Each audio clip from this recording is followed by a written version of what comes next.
This is Daily Armenia, CivilNet's daily news digest. Here's what's making headlines in Armenia today. Georgia's ceremonial president, Salome Zourabichvili, made a derogatory statement concerning Armenians yesterday as she was interviewed by the Associated Press, an American news agency, accusing Georgia's ruling party of electoral fraud during the parliamentary elections held on Saturday. They used what we call here an Armenian carousel. I don't know whether they call it Georgian carousel there. It means that sometime before the elections, they started to take identity cards from socially unprotected people, she said, referring to a method of vote rigging where multiple votes are cast using the same ID. There has been no statement on the matter from the Armenian Foreign Ministry so far. Following her statements regarding alleged electoral fraud, Zourabichvili was summoned by the Prosecutor General of Georgia for questioning, apparently to check if she can provide evidence of vote rigging. Zourabichvili has served as Georgia's president since 2018, with her term set to conclude in mid-December. She has often clashed with the ruling Georgian Dream Party, founded by billionaire Bidzina Ivanishvili, who built his wealth in Russia. Georgian Dream has dominated the country's politics since 2012, winning every parliamentary election since then,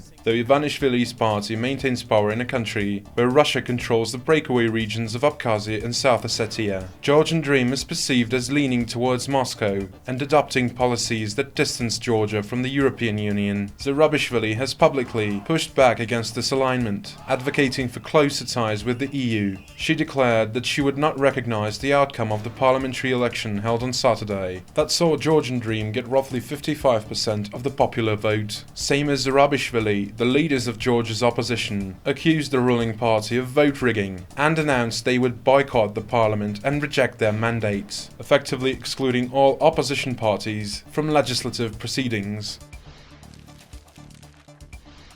Armenia's ruling civil contract party nominated Srbuhi Galyan, Deputy Prosecutor General, as a candidate for Justice Minister yesterday. Galyan, aged 32, also previously worked as Deputy Justice Minister, although she has yet to be formally announced as a member of the cabinet so far. It is expected that she will be appointed in the following days. Armenia's previous Justice Minister, Grigor Minasyan, announced his resignation earlier this month after members of the ruling Civil Contract Party began collecting signatures for his removal, reportedly due to charges against his family members suspected of committing economic crimes.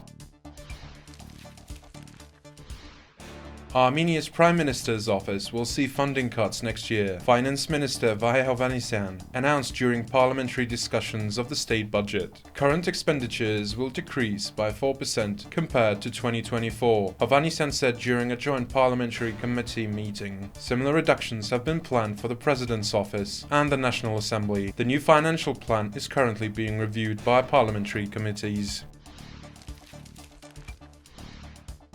You can also read our article on the current exhibition in the northeastern Armenian city of Ijevan, which showcases the work of photographers and journalists who covered the Nagorno-Karabakh conflict up until 2023. Organized by the Media Initiative Center, the exhibition spans 30 years of coverage and sparks conversation about the evolving landscape of conflict journalism through its thought-provoking multimedia projects. Our article includes interviews with one of the show's directors, as well as a photographer who documented the conflict from the 1990s through to 2020. You can read the full article on our website at civilnet.am or by following the link in the video description below.